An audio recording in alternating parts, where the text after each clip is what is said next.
Salve, salve, meus amigos aqui do Café Cultural da Rádio Mega Brasil, tudo bem com vocês? Tenho plena certeza que sim. Mais uma vez estamos aqui abrindo nossas câmeras e microfones para bater um papo sobre arte, sobre cultura, literatura. Eu acho que semana que vem eu já estou de volta nos estúdios, aí melhora um pouco essa iluminação. Eu sei que tá ruim, eu sei que eu estou bem escuro para vocês aí, mas eu tô fora do estúdio. O pessoal sabe, João, que eu operei o joelho, então estou num cantinho aqui, então a iluminação está um pouco ruim, mas eu acho que semana que vem a gente já volta em qualidade total para vocês. Eu estou aqui com o meu mais novo amigo, João Vitor Melquiades. Obrigado, João, por ter aceito o nosso convite, por estar aqui com a gente. E eu quero começar o programa com a tua apresentação. Só que quem faz a apresentação aqui é o convidado. Então, eu quero saber quem é João Vitor Melquiades por João Vitor Melquiades. Bom dia a todos que estão ouvindo. Eu me chamo JV Melquiades, sou autor do livro Os Contos de Obélio. Sou idealizador do projeto Adote Sua Esperança, que foi contemplado pela Lei Paulo Gustavo, de incentivo cultural. E eu fico muito feliz por poder estar aqui falando um pouquinho mais sobre o enredo dos Contos de Obélio e sobre essa temática da adoção, que eu acho muito importante, sabe, para algumas famílias de hoje em dia.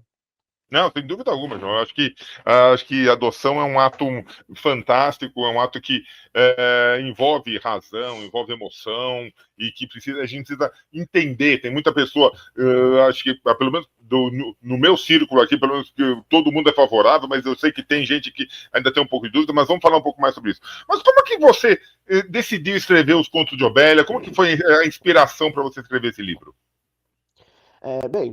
Teve basicamente duas partes para me inspirar a escrever o livro.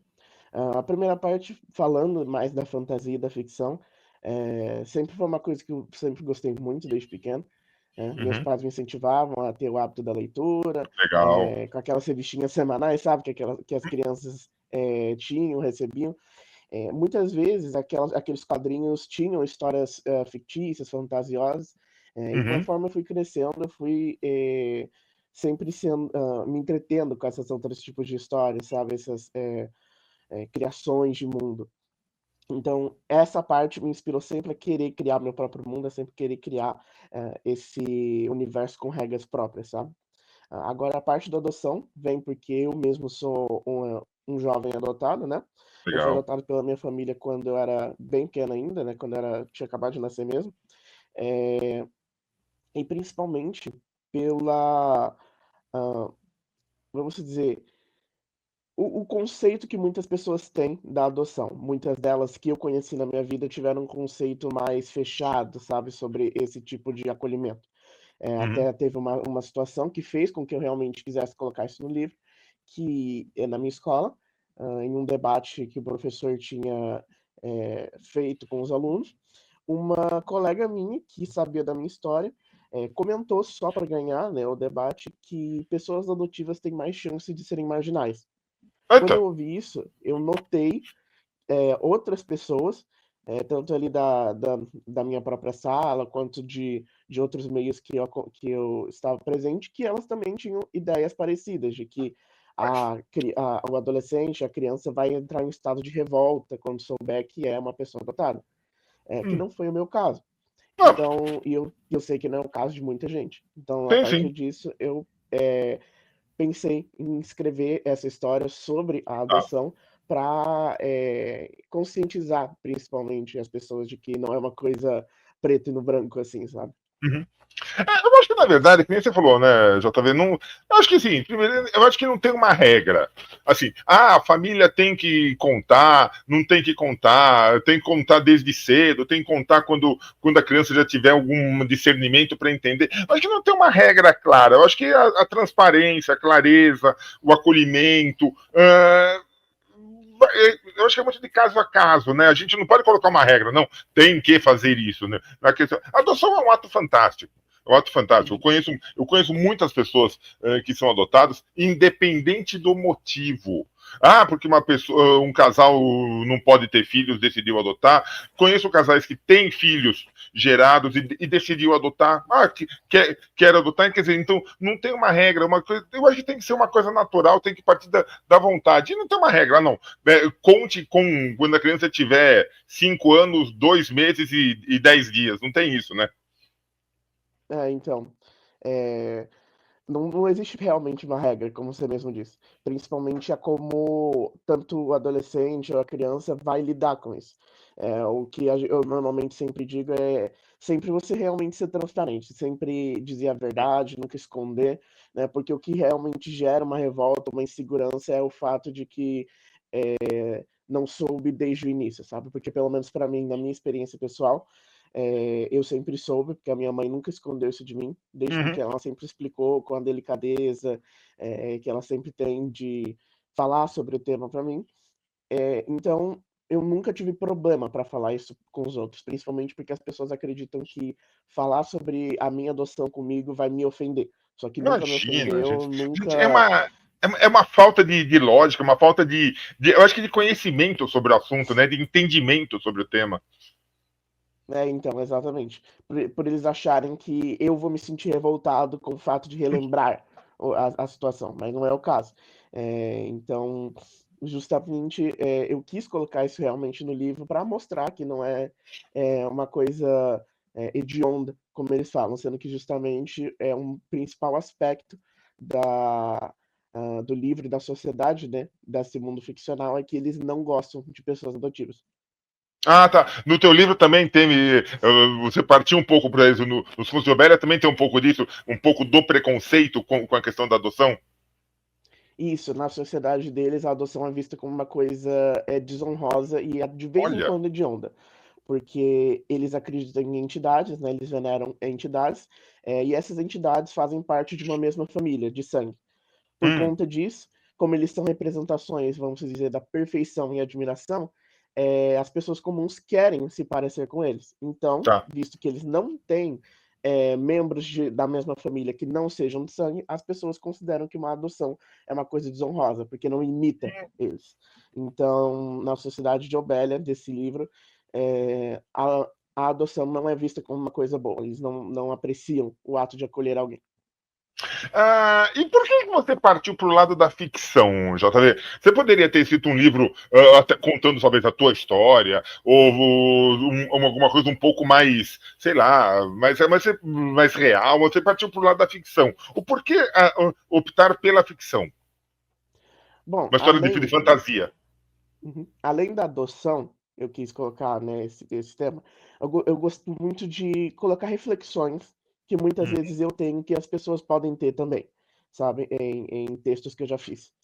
É, o bom da ficção e da fantasia é justamente isso, você poder ampliar os seus horizontes em quesitos de elementos de histórias falando sobre sentimentos, sobre reações desses personagens conforme as dificuldades deles vão acontecendo, uhum, e principalmente sobre essa questão das reflexões.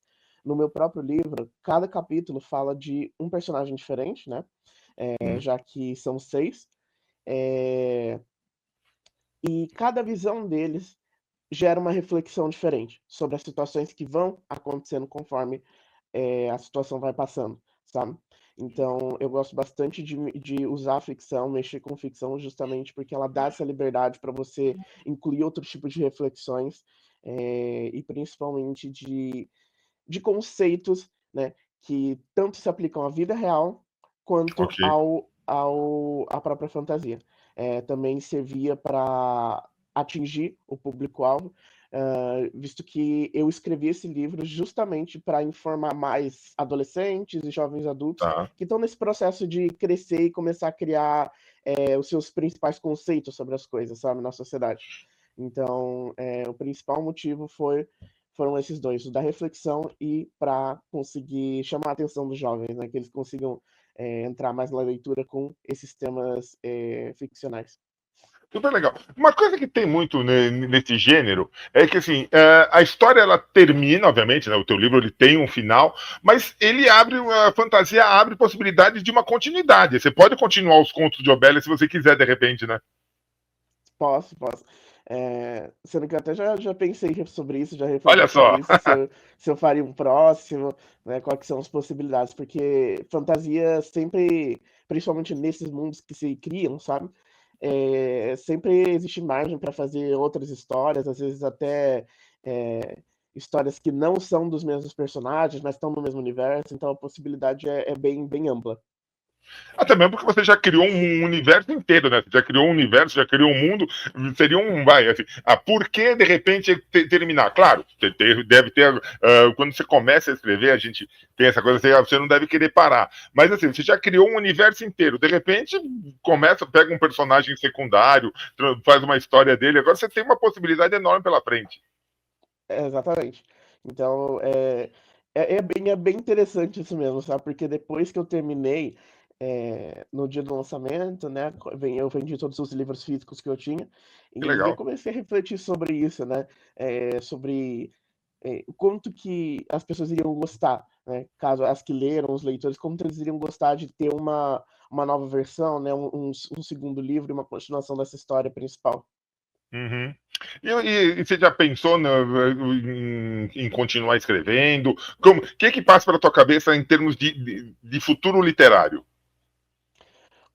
No momento, eu estava participando de concursos literários, né? Eu consegui Tá, ganhar um aqui da minha cidade, um concurso literário que tem aqui todo ano, né? legal, Também com cara. uma história ficcional, justamente, Aham. mas voltada principalmente para a questão de reflexão. Então, por isso, eu acho que foi um dos motivos principais por eu ter sido classificado. E no momento, além de eu estar refletindo sobre essa continuação, eu pensei em, após todo esse universo de Conto de Obélia, tentar criar outros mundos ou criar outras histórias a partir desse mesmo mundo, né? Porque escrever foi um processo muito, muito interessante, muito divertido, sinceramente falando.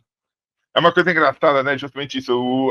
A gente tem aqui uma audiência do Café Cultural, muitos jovens que sempre perguntam: mas como é que é para publicar um livro? Eu tenho uma ideia, mas eu não tô conseguindo desenvolver. E tem que deixar soltar, né? Eu acho que assim, você pegou uma questão, a questão da adoção, optou por um gênero, a questão da fantasia, e deixou rolar, né? Não tem aquela coisa, tem técnica envolvida? Até tem dedicação envolvida, mas eu acho que o mais importante é você se permitir colocar no papel, ou hoje em dia, vai, no computador. Exatamente. Sendo que eu acho até engraçado quando eu lembro do início dessa história, porque Ah, ela não tinha sido criada para ser publicada, né? olha só. Os primeiros 2 capítulos que eu tinha feito, junto com alguns outros conceitos da história, tinham sido feitos mais para mim mesmo, porque eu gostava da Uhum. ideia de escrever, só que eu não tinha ainda pensado: vou publicar isso para as outras pessoas verem. Eh, no início eu escrevia a história, né, indo mais ou menos, conforme eu achava que deveria ser, sabe. E então eu apresentei essa história para uma coordenadora na minha escola, e ela gostou bastante das pessoas. Eu Uhum. apresentei para outras pessoas ali do corpo docente da minha escola e eles gostaram bastante. Foi aí que eu comecei a pensar em fazer, justamente o livro para ser lido, e aí então eu comecei a planejar. Então eu planejei tudo, refiz algumas partes desses capítulos que eu já tinha Sempre feito. tem, né? Sempre tem você Então mexer um pouquinho aqui, mexer um pouquinho ali. isso, isso. Então sempre é realmente de primeiro você, eh, se soltar e desejar, né, começar a escrever para depois você realmente falar: "Não, então é isso aqui que eu realmente vou fazer", e começar, sabe. E a questão da publicação mesmo, JB, como que você pegou o livro, você falou, então, agora eu vou transformar esse meu material num produto, um produto físico, eu quero publicar esse livro. Como é que foi esse processo? Bom, essa ideia de publicar, ela ficou mais ou menos uns 6 meses depois que eu comecei a escrever. Então eu sempre vinha com a minha família, porque a minha família me apoiou bastante, Legal. nesse processo, pensando em como eu ia fazer, né, já que não é um processo barato. Uhum. Eh, então eu fui, tentando em leis de incentivo, colocar o livro em processo de lei de incentivo. Foi em 2023, no final de 2023, se não me engano, acho que outubro para novembro de 2023, eu consegui ser contemplado pela Lei Paulo Gustavo, justamente, pelo fator do aspecto da adoção, né. Já que, assim como eles falaram, era um tema que as pessoas não falavam tanto, principalmente aqui Sim. na cidade, sabe. Eh, na época eu tinha 18 anos ainda, quando eu fui contemplado, então começou o processo de desenvolvimento, de diagramação, revisão, todo o processo editorial, né, em 2024, visto que ele passou por alguns processos, né, teve que refazer algumas partes, né, é todo um processo assim de vai e volta da Sim, editoração. é o normal, é o normal. Isso, normal. E em 2025 aí foi quando eu realmente publiquei. Mas o que ajudou muito foi a lei de incentivo, né? Já que eles Ah, sim. conseguiram apoiar, eu consegui usar a marca também para espalhar mais o livro, sabe? A divulgação é E também importante nessa hora, né? isso. E também porque a Lei Paulo Gustavo, ela justamente, vamos dizer, uma versão simplificada daquelas outras leis de incentivo, como o PROAC, como Lei Rouanet, justamente para pessoas novas, para as pessoas que vão começar na carreira agora, né? A Lei Paulo Gustavo, se não me engano, acho que ela não vai ter mais, mas vai agora continuar com a Lei Aldir Blanc, Sim. também é do mesmo estilo, né? Para simplificado para ajudar pessoas que vão começar agora. E tem uma coisa que você colocou que também as pessoas falam assim: ah, mas é um processo muito demorado. Eu terminei de escrever já faz uns 2, 3 anos, e vai para a editora, e volta, e mexe aqui, mexe ali. Gente, é assim mesmo que funciona. Sabe? Você não, assim, acho que o mais difícil. Se bem que tem vários difíceis no processo, né? Mas assim, o mais difícil foi você tirar a ideia da cabeça e colocar no papel. Sabe? Você formatar a história.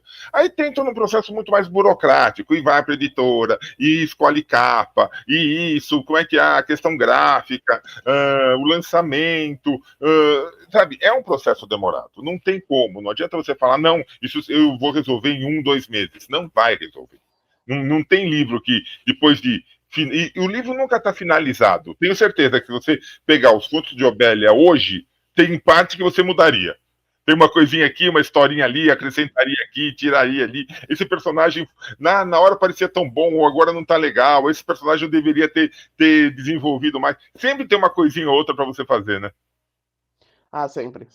Uma coisa até que eu digo para as pessoas é um processo demorado. E demore o quanto for, porque justamente essa demora é o processo que deixa o livro polido, que deixa ele bonito, Sim. sabe? É apresentável para os leitores, porque correr com esses processos nunca é uma coisa boa, sabe? Tanto em revisão quanto em diagramação, Sim. a produção da capa. Então, assim, sempre ir no processo e acompanhando certinho, né? Porque justamente de vez em quando a gente fica naquela emoção para querer publicar o livro, só que terminou, nossa, eu podia ter mexido nisso que eu não mexi, eu podia ter incluído uma cena que eu não tinha incluído. Por exemplo, em uma delas, eu acho que uma das melhores reflexões que eu consegui colocar aqui é, eu queria colocar um trecho, né, que eu achava que ia complementar bastante, né, aquela reflexão. Só que ela não estava na versão original. Quando ela Olha. voltou da revisão, ainda tinha algumas coisas para mexer, mas eles queriam que eu aprovasse primeiro. Aí deu tempo de eu colocar, né, Uhum. o trecho e devolver e falar, ó, eu só incluí esse trecho aqui, vê se vocês aprovam. Aí aprovaram, acharam muito bom e aí continuou o processo. Então, realmente se acompanhar certinho todo o processo para não acontecer vamos dizer, se arrepender depois, sabe? Sim, Por não ter sim. visto direito. E tem uma coisa que, e principalmente em gênero fantasia, tem que tomar muito cuidado com a questão da continuidade. O que eu já peguei de livros, cara, que o cara entra por uma porta e sai por uma coisa. Não, peraí, mas ele não estava numa casa, como que ele está agora num apartamento? Mas a pessoa não estava vestida de uma cor e agora está com outra. Essa questão da continuidade, ainda mais quando você cria os teus personagens. Quando você sabe, esse personagem. Você basear num personagem real é uma coisa. Quando você tem criação. Você tem aquele personagem que acompanhava, de repente o personagem sumiu, você precisa resgatar. Você tem que ter um controle muito maior da história, né?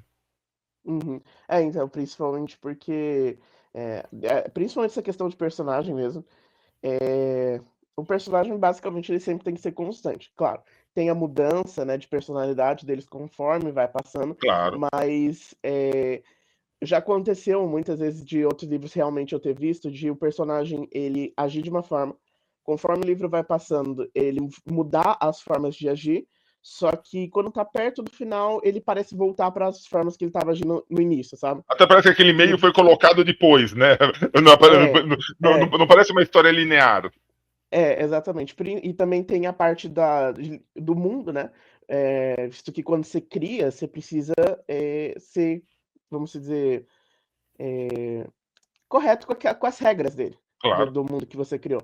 Né? Muitas vezes a gente vê histórias que criam, né, esses mundos que tem uma regra principal, mas aí vai passando o decorrer da história e você se pergunta, ué, mas aquela regra que tinha no início, ela se vale aqui ou não vale? Ela se Uhum. aplica aqui ou é só para essa ocasião específica que não, sabe? Porque a pessoa, o autor sempre vai saber, né, as regras dentro da cabeça dele, se se aplica ou não, se foi um erro ou não, ou se é uma exceção. Mas aí tem que também tá, né, escrito para o leitor também saber, sabe? Entender essa ideia de exceção ou não e tudo mais. Ah, e tem uma coisa, cara, que eu falo.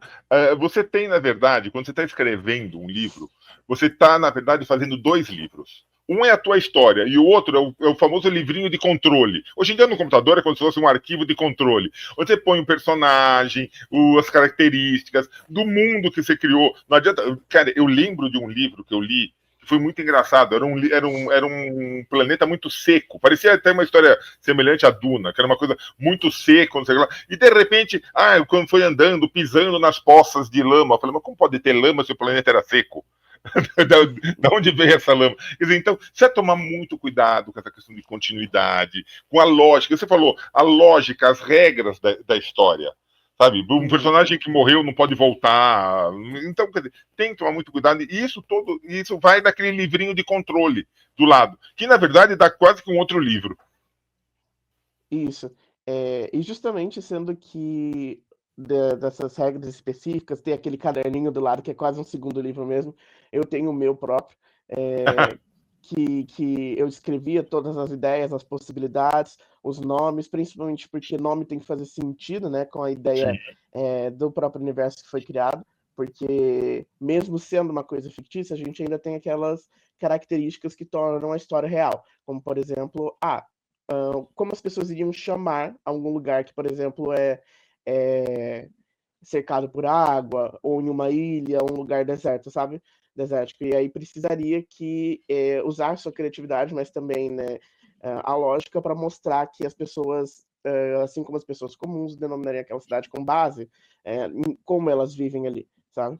Então, sempre realmente ter aquele caderninho do lado, com tudo escrito, com tudo certinho, né? Mesmo que em uma página tem uma versão, na segunda página tem a outra, né? Então, sempre organizar bastante sobre isso para nunca ter esses errinhos, sabe? Nunca ter essa questão de uma continuidade que não deu certo ou que escorregou no final ou no meio Por da história, aí. sabe?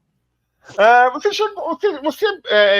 foi visual no teu livro? Você descreveu bem? Porque a fantasia, a gente sempre imagina muito, a gente cria esses personagens, a gente já imagina esse personagem na Netflix daqui a pouco, né? As histórias de fantasia são muito visuais.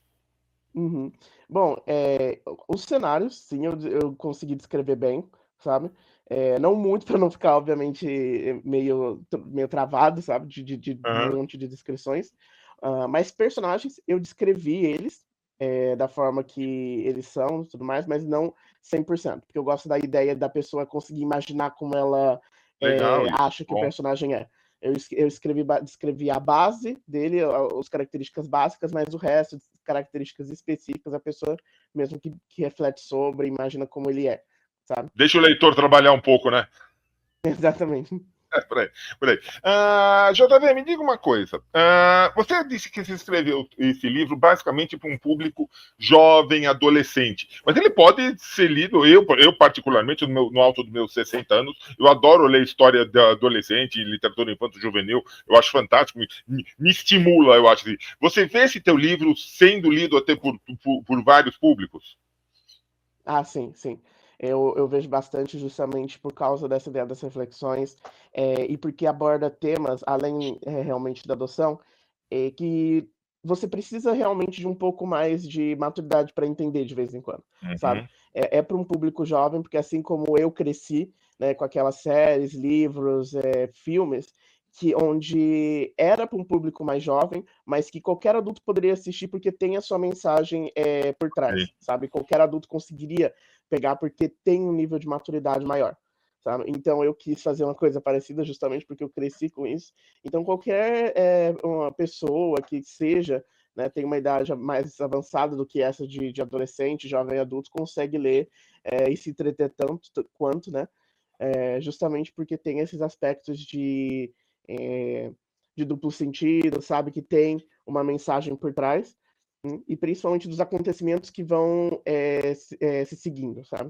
Maravilha. E eu acho importante o seguinte, cara, pega um livro e dá para aquela tua colega ou ex-colega que falou aquela bobagem sobre adoção, fala que, olha, se informa um pouco para você mudar, você abrir a tua mente aí, quem sabe a gente muda a cabeça dessa pessoa aí para ela entender que a adoção não tem nada, não é porque foi adotado que vai ser isso, que vai ser aquilo, não é porque não foi adotado que vai ser uma coisa ou vai ser outra. Gente, pessoas existem pessoas, a história de cada um é muito individual e na verdade assim, conhecer a sua história eu acho que é o mais importante de tudo. Entender a sua história, entender o seu papel na sociedade. E cara, deixa estereótipos para lá, o problema de cada um achar o que é, você tá fazendo a tua parte, isso que importa. Exatamente, exatamente. Sendo que foi um dos conceitos, né, que justamente eu comecei a refletir todas as vezes que as pessoas falavam sobre isso, quando elas achavam que eu ia me ofender, ou diziam que a adoção não era uma coisa boa porque era um abandono para a criança.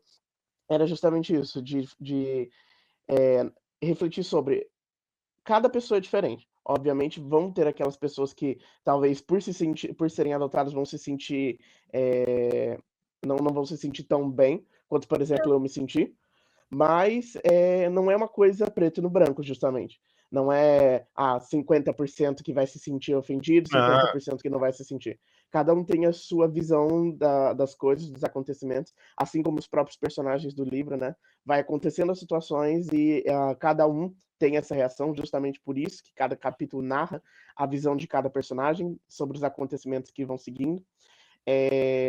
E principalmente dessa questão da adoção, não tem como você afirmar uma coisa certa, sabe? Principalmente porque, em questão de mídia, por exemplo, a gente vê sempre famílias que, vamos se dizer, entre aspas, deram problema. Não necessariamente as que são amorosas, as que estão vivendo bem. Visto que, ano passado, né, nas pesquisas que eu estava fazendo, 340, se não me engano, adoções ocorreram. Em nossa, quantas delas a gente escutou as crianças que foram adotadas e que tinham, assim, estavam sendo bem cuidadas, estavam sendo amorosas? É bem pouco, justamente porque não é uma coisa assim tão incomum, tão desinteressante, vamos dizer, para o meio familiar, uma família estar vivendo bem, estar vivendo de maneira feliz, sabe? Então, entendo. obviamente, para muitas pessoas que não têm esse contato direto com a adoção, quando ela vai pesquisar sobre é alguma coisa ruim, sabe? Então, Cara, justamente as olha, pessoas têm esse conceito. olha, como jornalista, eu sou obrigado a fazer uma meia-culpa nisso. Uma coisa que eu sempre falava em aulas, parece que era assim: fazer um avião decolar, voar e aterrissar deve ser uma das coisas mais difíceis do mundo. Aquele bicho não foi feito para voar, né? Ele é pesado. Agora, quantos aviões decolam todos os dias? Nenhum é notícia. Agora, bastou um cair, vira notícia. Tá vendo? O avião. Então, cara, não adianta. Infelizmente, tem que ser assim. É como eu tinha um professor que falava assim, né? Cachorro morder gente não é notícia. Agora, o dia que um cara mordeu o cachorro vai ser primeira página. Então, aí não adianta. A gente gosta do contrário, não tem jeito. Já tá bem, me diga uma coisa: onde que as pessoas encontram os contos de Obélia? Os contos de Abelha vão estar disponíveis na Amazon, tanto no formato físico quanto no formato digital. Tá, No Clube dos Autores também você consegue encontrar legal. ele. Estante virtual. Nas minhas redes sociais, @jv.milkids, o Kids é com CH. Uhum. Também vai ter o link na minha bio falando os locais para encontrar. Também vai ter o meu site, né? www.jvmilkids.com.br. E no futuro também vai estar disponível o audiolivro, né, que são Ótimo. eu fiz no intuito de ajudar as pessoas com deficiência visual. Bom, E vai estar disponível no meu site também, caso alguém queira acompanhar, né? Eu vou estar sempre atualizando lá sobre essa informação do audiolivro. maravilha. Eu ia te perguntar onde te encontrar, você já deu todo o serviço aqui. Beleza, facilitou meu trabalho. Maravilha. JB, parabéns pela tua iniciativa, parabéns pelo livro. Não pare de escrever, seja dando continuidade aos contos de Obélia, seja com uma nova ficção, seja como for, cara, não para, você o bichinho já te picou, agora com certeza é sucesso pra frente. Parabéns, João Vitor, e tendo novidades, volta para tomar mais um café aqui com a gente, no Café Cultural. Muito obrigado, eu agradeço muito por estar aqui, eu agradeço muito as pessoas que estão ouvindo também. Eu fiquei muito feliz por poder estar falando um pouquinho mais do meu processo de escrita e do desenvolvimento também do livro Os Contos de Ovelha. Maravilha, é isso aí. E a você que escutou mais essa edição do Café Cultural, meu muito obrigado, meu sempre abraço. A gente volta logo, logo com mais um bate-papo tão gostoso como esse.